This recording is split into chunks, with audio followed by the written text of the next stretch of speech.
Bienvenidos al estudio de la unidad 4 de Introducción a la Teoría del Derecho, Clasificación del Derecho. En el desarrollo de esta unidad veremos las diferentes clasificaciones del derecho.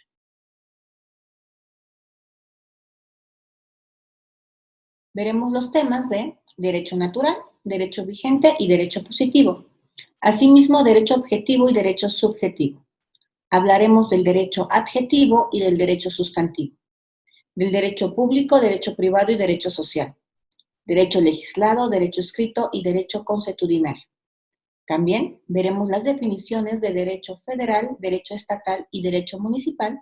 Y por último, platicaremos de otras acepciones importantes del derecho. En primera instancia, tenemos que empezar a hablar nuevamente de la diferencia entre clasificar y dividir el derecho. Como ya se ha mencionado con anterioridad, cuando hablamos de clasificar, agrupamos por elementos comunes conocimientos.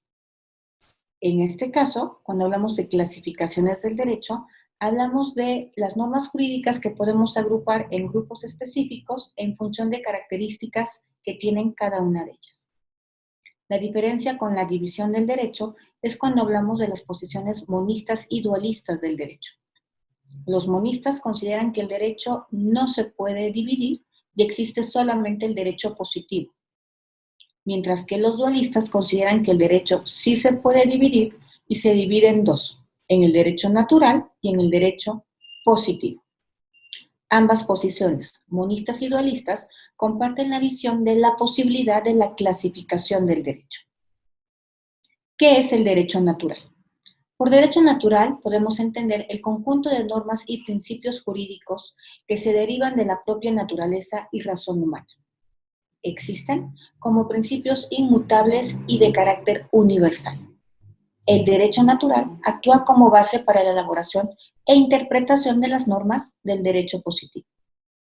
En este orden de ideas vemos entonces que el derecho natural es aquel que contiene los principios, valores e ideas fundamentales provenientes de la propia naturaleza humana, que consideramos por obvias razones que son correctas, buenas y que deben de ser aplicadas dentro del comportamiento en sociedad.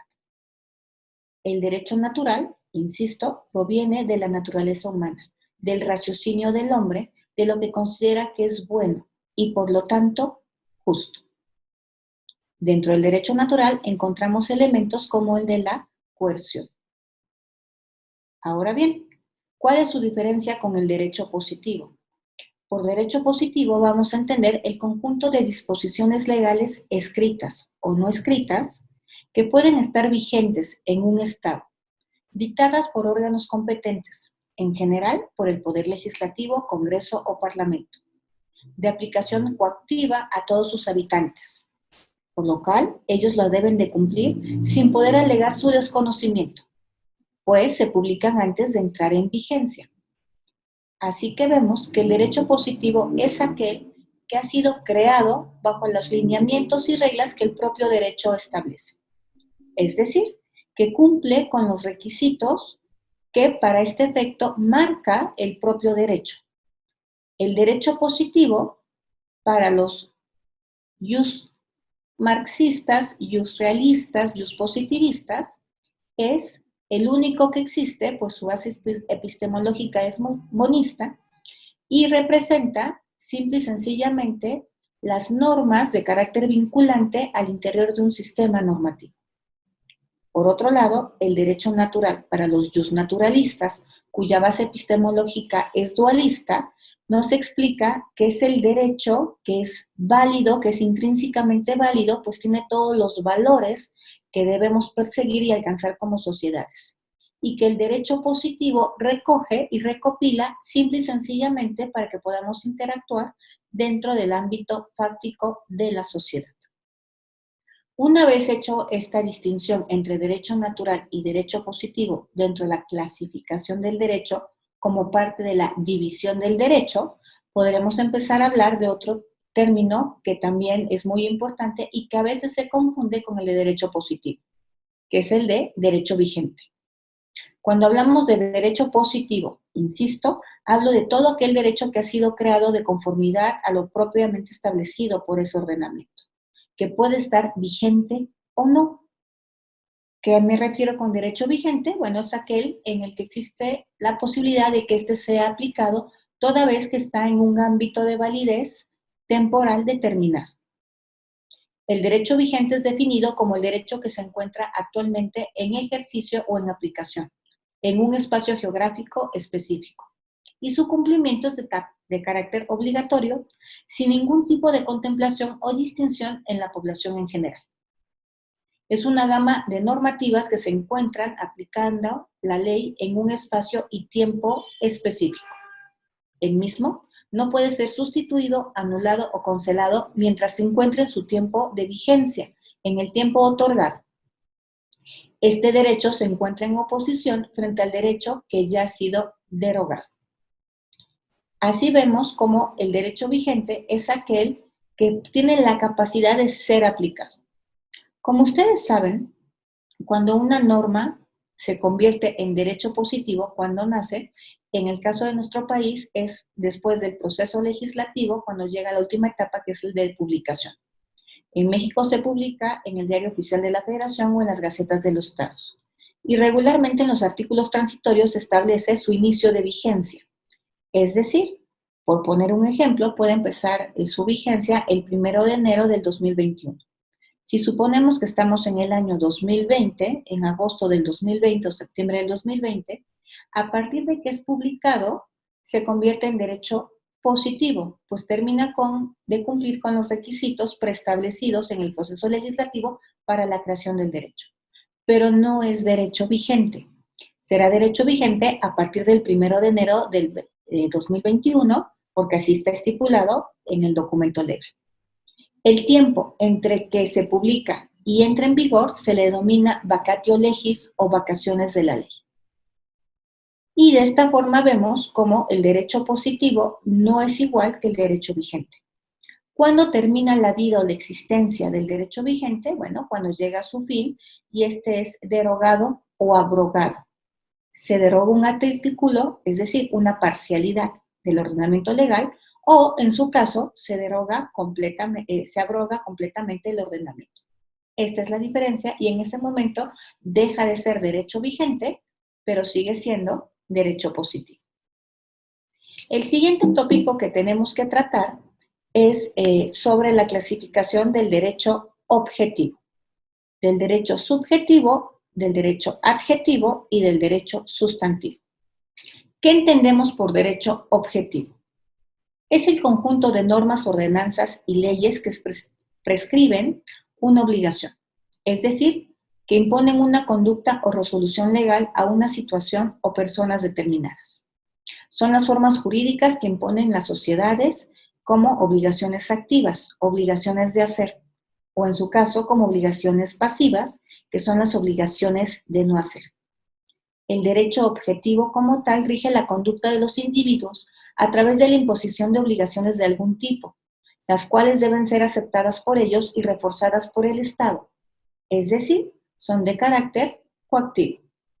El derecho objetivo lo podemos entender como aquel que está contenido al interior del derecho positivo y obviamente vigente porque tiene la posibilidad de ser aplicado. ¿A qué me refiero con esto? Lo que la letra dice, ¿no?, en una expresión coloquial, es lo que entendemos como derecho objetivo. Es decir, son estas normas de comportamiento generales y abstractas, van dirigidas a todos en particular, a todos en general y a nadie en particular, perdón, y que nos estipulan acciones o restricciones de conducta que debemos de hacer. Y que obviamente, al ser parte del derecho positivo, contienen un elemento coercitivo o coaccionante que nos obliga con su cumplimiento. El derecho subjetivo, por su parte, por el contrario, básicamente se enfoca o rige el pacto entre los ciudadanos, según lo estipulado por convenios de mutuo acuerdo, como son los contratos o los convenios. Es decir, se debe construir a partir de una norma jurídica. El derecho subjetivo es aquel derecho que nos podemos apropiar. Sigue siendo general, pero al momento en que yo lo hago que se accione la norma jurídica en función de un interés mío personal o de un grupo establecido, estoy generando el derecho subjetivo. El derecho subjetivo jurídico es esta capacidad, insisto, que tenemos de apropiarnos del derecho, si lo queremos ver así. Yo pongo regularmente el símil para hacer la diferencia entre derecho objetivo y derecho subjetivo, de un piano. Imagínense ustedes un piano de cola, un piano de estos hermosos, negros, grandes, ¿no? Que son para los grandes conciertos. Si ustedes lo ven ahí, es precioso. Eso podría, entre comillas, equipararse a lo que es el derecho objetivo. Está ahí, está listo, está afinado, tiene teclas que tienen ciertas funciones y dependiendo cómo las toquemos es la música que hace. El derecho subjetivo sería la persona, ¿no? O lo que llegara a hacer que se hiciera música a tocar esas teclas. Es decir, apropiarse y hacer que funcione el piano. El derecho subjetivo es la manifestación de la acción del derecho objetivo. ¿Y por qué hago el símil con el piano? Porque puede llegar un virtuoso y tocar una excelsa melodía, o puede llegar alguien que no sepa nada de música y torturarnos con los sonidos que haga. Lo mismo ocurre, ¿no? Cuando nos apropiamos del derecho. Por otro lado, tenemos también que hablar de los conceptos de derecho adjetivo y de derecho sustantivo. El derecho adjetivo es conocido también como el derecho procesal, por cuanto en este priva el aspecto formal, es decir, es un derecho de forma. Son las normas que regulan la forma y la manera del ejercicio de la actividad judicial del Estado. Las leyes de organización del Poder Judicial y los códigos procesales. Por ejemplo, el Código Nacional de Procedimientos Penales. Mientras que el derecho sustantivo se refiere al conjunto de normas que establecen derechos y obligaciones a los sujetos que están vinculados por un orden jurídico establecido por el Estado. Por ejemplo, el Código Civil. Es decir, cuando hablamos de derecho sustantivo, hablamos de las normas jurídicas generales, ¿no? que nos establecen las pautas de comportamiento y los principios que estamos salvaguardando, y mientras hablamos del derecho adjetivo, hablamos del derecho que nos permite materializar el derecho sustantivo que se encuentra en los códigos o en los ordenamientos legales que estamos estudiando. Otra de las definiciones que tenemos que tratar y que no son tan complicadas son las que se hacen referencia al derecho público, al derecho privado y al derecho social. Yo les había comentado en algún otro momento que cuando hablamos de clasificación del derecho, algunos teóricos piensan que todo el derecho es público en función de que el Estado es quien termina garantizando su aplicación, pero que hay otras personas que consideran que se puede dividir por objeto de estudio, hacia quién va dirigido y el interés que está tutelando, en derecho público, en derecho privado, y aún así hay quienes todavía hacen una tercera distinción, una tercera gran clasificación en derecho público, derecho privado y derecho social. El derecho público es aquel que hace referencia a la organización de las cosas de carácter público, es decir, regula las relaciones del Estado, como por ejemplo, con otros estados, con organizaciones públicas y obviamente con los individuos. Y a su vez, este derecho es el que regula las relaciones de los individuos con la sociedad a la que pertenecen y las relaciones de la misma entre sí. Se puede a su vez dividir, ¿no? Se puede a su vez subclasificar en otras relaciones, como podrían ser derecho penal, derecho constitucional, derecho electoral, derecho agrario, derecho fiscal, derecho administrativo, derecho tributario, por hacer algunas menciones. Mientras tanto, el derecho privado se entiende como el conjunto de normas que regulan las relaciones entre particulares o entre particulares y personas públicas. cuando éstas obran como titulares y en relación a los derechos de carácter privado.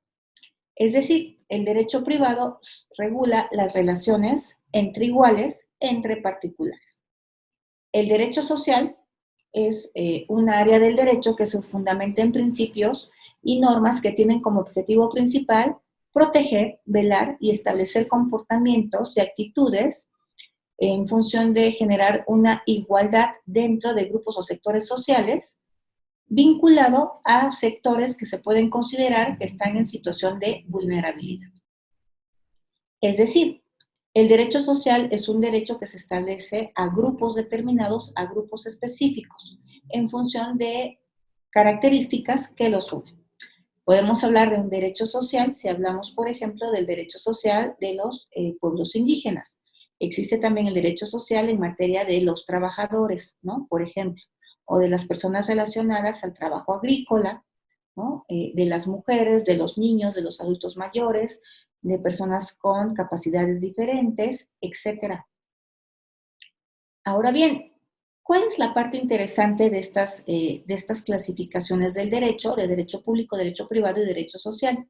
Que existen diferentes teorías que nos ayudan a hacer esta gran clasificación inicial. ¿Cuáles son estas teorías? Bueno, la primera teoría es la teoría del interés en juego. ¿Qué nos dice? Si el interés es de todos, entonces estamos hablando de derecho público. Si el interés es de algunos o de grupos específicos, estamos hablando en este sentido de derecho privado. Otra teoría es la de la relación jurídica. Si la relación es de supra-subordinación, de arriba hacia abajo o de abajo hacia arriba, estamos hablando que es de derecho público. ¿Por qué? Porque el Estado obviamente no se encuentra a la par de los particulares. Si por el contrario, la relación que existe en el vínculo jurídico es de coordinación, es decir, de iguales, estaríamos hablando de derecho privado, porque la relación entre particulares es al mismo nivel. Otra teoría sobre la clasificación del derecho en público y privado encontramos que es la de diversidad de sanciones, de León Dugit. Y la diversidad de sanciones nos dice que si podemos sancionar o castigar, ¿no?, a la persona, estamos hablando de derecho privado. Si por el contrario no podemos aplicar la sanción, estamos frente a un caso de derecho, de clasificación de derecho público. Me explico mejor. Si yo cometo un ilícito y me pueden sancionar, bueno, estoy en una relación de derecho privado para esta teoría. Pero si yo soy el presidente de la República, no puedo sancionar al Estado. El Estado no se puede autosancionar. Podrán sancionar a la persona que cometió el ilícito, pero no a la figura, ¿no?, del presidente de la República. En este caso sería un caso de derecho público. Ojo, no me malinterpreten a León Dugit. No quiere decir que no podamos sancionar a quienes cometan ilícitos, sino simple y sencillamente que sancionamos a la persona y no a la institución, ¿no? Como veíamos en la unidad anterior, este también podría ser un ejemplo, ¿no?, de la teoría institucional del derecho. Ahora bien, continuando con esto, cuando hablamos de derecho social, también es muy importante decir que para algunos autores el derecho social se encuentra vinculado al derecho público. Sin embargo, para otros consideran que tiene la autonomía suficiente para separarse del derecho público y estudiarlo de forma independiente. Otro de los temas que tenemos que seguir trabajando son los relacionados a otras clasificaciones del derecho sobre el derecho legislado, el derecho escrito y el derecho consuetudinario. El derecho legislado es, en términos muy sencillos, el derecho creado por el Poder Legislativo. En el caso de nuestro país, por la Cámara de Diputados, la Cámara de Senadores, ¿no? También es el derecho que puede ser creado en conjunto con el Poder Ejecutivo, porque como ustedes saben, el presidente de la República de los Estados Unidos Mexicanos tiene una facultad para poder generar decretos, y obviamente los decretos son leyes. Entonces es una forma también, ¿no?, de generarlos. Está dotado de esta facultad para generar estas normas imperativas generales y abstractas, por lo que el derecho legislado también es una manifestación del derecho escrito. ¿Qué es el derecho escrito? Bueno, en un campo jurídico es cuando una normativa está documentada por escrito. Es decir, cuando tenemos un documento físico donde está establecido, está redactado el derecho que se está generando o que se intenta generar. Está elaborado inicialmente y obviamente por un poder público de la época y momento determinados y puede ser también que se genere por las facultades que tengan para ello, no solo el poder legislativo, sino en este caso, por ejemplo, también el poder ejecutivo. Como ustedes saben, el Estado mexicano pues, está organizado con un solo poder de la Unión que para su ejercicio se divide en tres funciones: el ejecutivo, el legislativo y el judicial. ¿No? El legislativo básicamente su principal función es la de legislar, es la de generar leyes, pero eso no implica que los otros dos poderes no puedan en ocasiones también legislar en función, ¿no? De que es solamente una división de poderes. El ejemplo más claro de esto es el que acabamos de decir: el presidente de la República, al hacer un decreto, pues está generando o haciendo funciones de creación de leyes y entonces está legislando. Y en el caso del Poder Judicial, tenemos dos momentos. Uno, cuando se genera la jurisprudencia, bueno, se está haciendo una norma de carácter general que es vinculante, porque como ya lo veíamos, la interpretación judicial es de carácter obligatorio en nuestro país. Y por otro lado, cuando se hace una sentencia a un caso concreto, bueno, se hizo una interpretación y se está aplicando, y esa sentencia es el equivalente a una norma jurídica específica para las personas que estuvieron involucradas en ese juicio. Entonces también es otra forma que decimos que el Poder Judicial legisla. Obviamente la función legislativa predominante, tradicional como la conocemos, es la que se hace del Poder Legislativo. Y en este derecho es donde encontramos también el proceso legislativo en nuestro país, que básicamente está integrado por etapas. La primera es la iniciativa, donde se hace una exposición de motivos, donde se hace un estudio específico de la materia que queremos legislar, se presenta en el Congreso de la Unión, vamos a suponer que estamos hablando a nivel federal actualmente, al Congreso de la Unión, en la Cámara de Origen, que indistintamente puede ser senadores o diputados, salvo casos específicos que la propia ley determina, y esta se convierte en Cámara de Origen y la otra se convertirá en Cámara Revisora. Una vez que ya está la iniciativa, ¿no? Y que esta es aprobada, bueno, se pasa a la discusión de las cámaras. Una vez que sea aprobada por la Cámara de Origen, pasa para su discusión en la Cámara Revisora.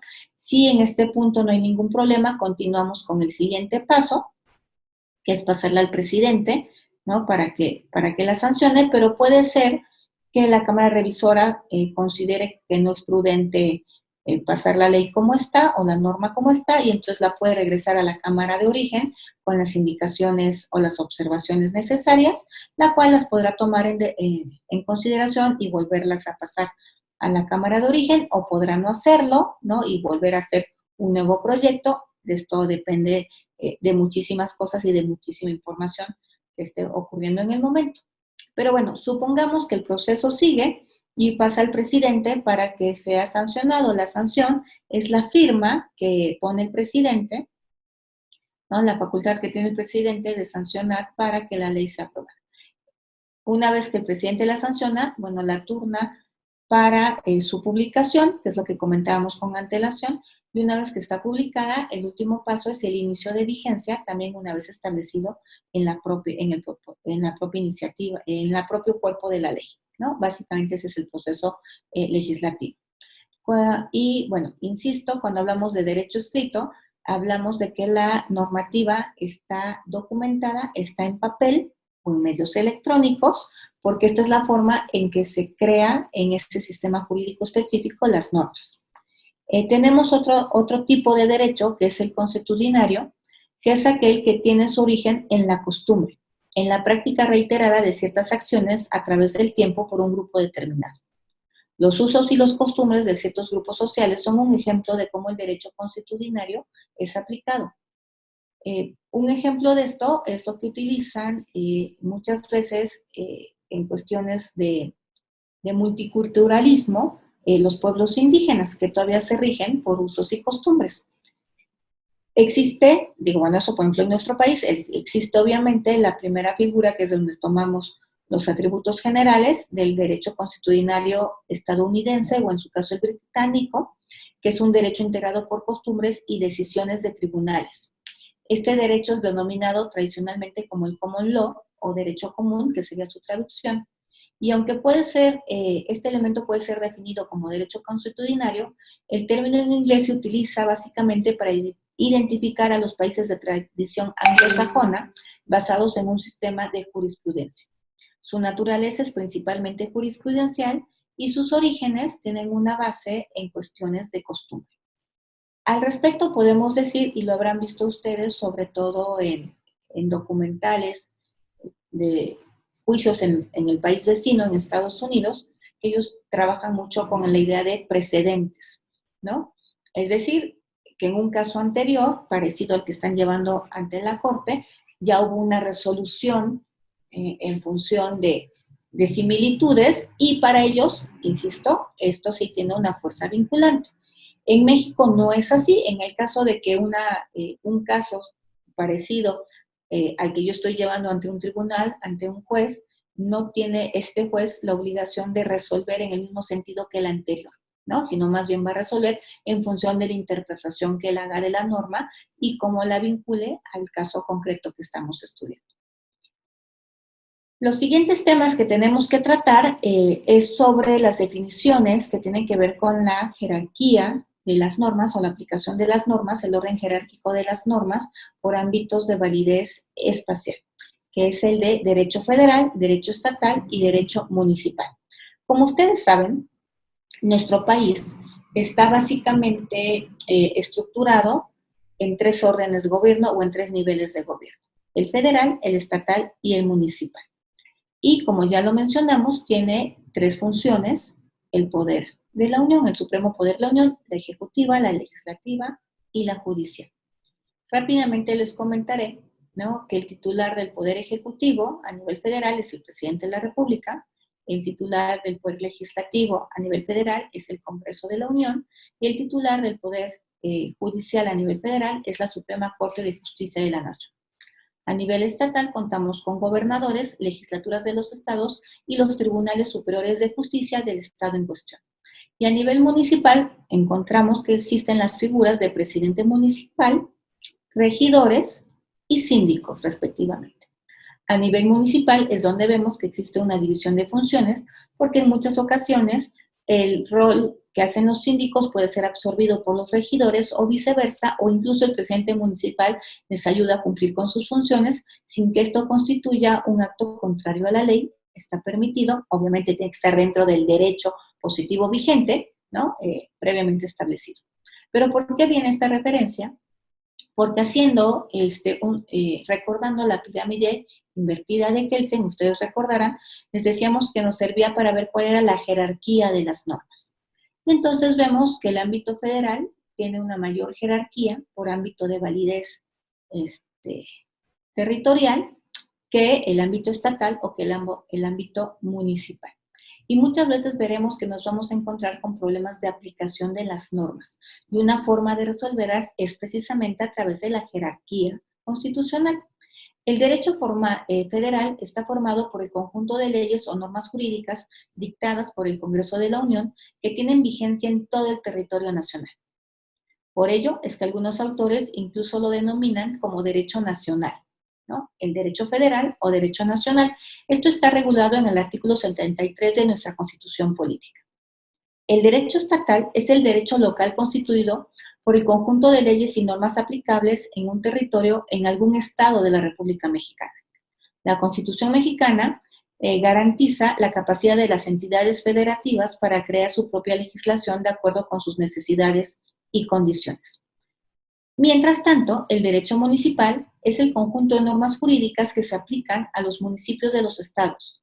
A los ayuntamientos se les reconoce la capacidad jurídica de aplicar normas a través del artículo 115 constitucional, que nos habla de la autonomía municipal.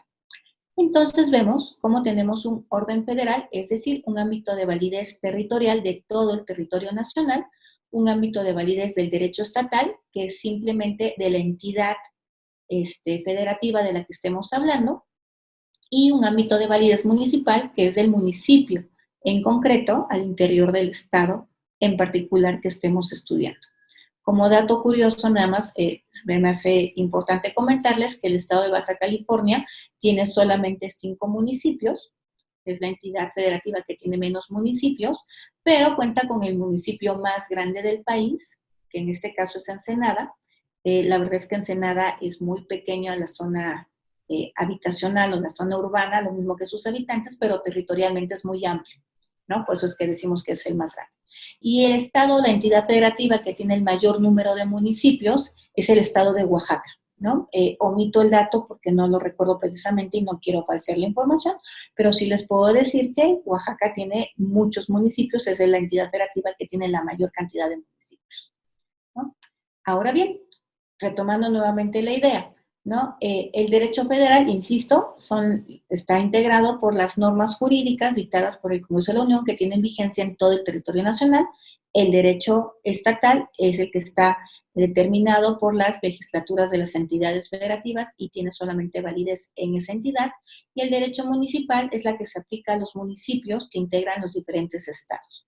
¿Puede existir contradicción entre las leyes? Sí, efectivamente, y una de las formas para solucionarlas es por jerarquía de las mismas. Y bueno, con esto terminaremos esta parte del temario que obviamente es muy sencilla. Por último, tendríamos que platicar brevemente sobre otras acepciones importantes del derecho. Una de las cosas que se me ocurre a mí que son importantes de mencionar, que es distinto al derecho consuetudinario, es el conocido como derecho no escrito. A grosso modo, el derecho no escrito es aquel que no está formulado por una autoridad constituida como tal para generar el precepto legal. Me explico mejor. El derecho no escrito es un derecho que se asemeja mucho a lo que denominamos la costumbre. En México, la costumbre es fuente del derecho, pero no es fuente de la ley. No nos confundamos. Me explico mejor.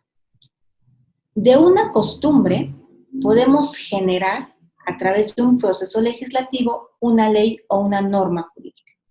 Pero no por el hecho de que sea costumbre, en automático se convierte en ley.